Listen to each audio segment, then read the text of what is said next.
मैं कहां से विधानसभा का चुनाव लड़ूंगा नहीं। जो लोग मेरे विधानसभा के चुनाव लड़ने को लेकर ये भ्रम फैला रहे हैं मेरे ही गठबंधन के भीतर, मैं पुनः इस बात को दोहराता हूं कि अगर मैं विधानसभा का चुनाव लड़ूंगा उसके पीछे की सोच अपने पार्टी के स्ट्राइक रेट को मजबूत करना होगा, गठबंधन को मजबूती देना होगा। और ये पहली की बात कही जा रही है, चुनाव लड़ने की बात हो रही है, शाहबाद के इलाके में कल लोक जनशक्ति पार्टी रामविलास एक बड़ी सभा का आयोजन करने जा रही है और ये शुरुआत मानिए, इसको कहीं ना कहीं एक शंखनाद मानिए विधानसभा चुनाव को लेकर।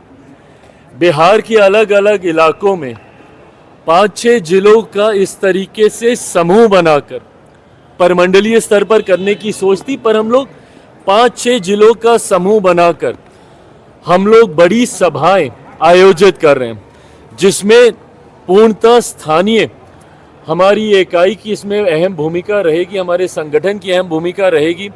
इस बार भी कैमूर, रोहतास, आरा, इन तमाम जिलों को, औरंगाबाद, इन जिलों को मिलाकर हम लोग ये बड़ा कार्यक्रम आरा में हम लोग करने जा रहे हैं। इसके बाद अलग अलग कई और 8-10 ऐसी ही बड़ी सभाएं होंगी।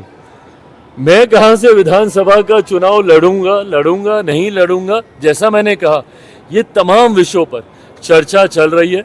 अंतिम मोहर इस पर पार्लियामेंट्री बोर्ड की तरफ से ही लगेगी, पर अगर मैं विधानसभा का चुनाव लड़ूंगा उसके पीछे की सोच अपने पार्टी के स्ट्राइक रेट को मजबूत करना होगा, गठबंधन को मजबूती देना होगा।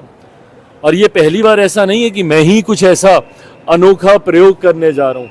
अलग अलग समय पे आपने देखा भारतीय जनता पार्टी, कई बड़े दल भी अपने राष्ट्रीय स्तर के नेताओं को विधानसभा का चुनाव लड़वाते हैं। लोकसभा में भी हम लोगों ने देखा कैबिनेट मिनिस्टर्स ने अलग अलग समय पे विधानसभा के चुनाव लड़ने का काम किया। उसके पीछे की सोच अपने कार्यकर्ताओं में उत्साह लाने की होती है, गठबंधन और अपनी पार्टी के स्ट्राइक रेट को बेहतर करने की होती है।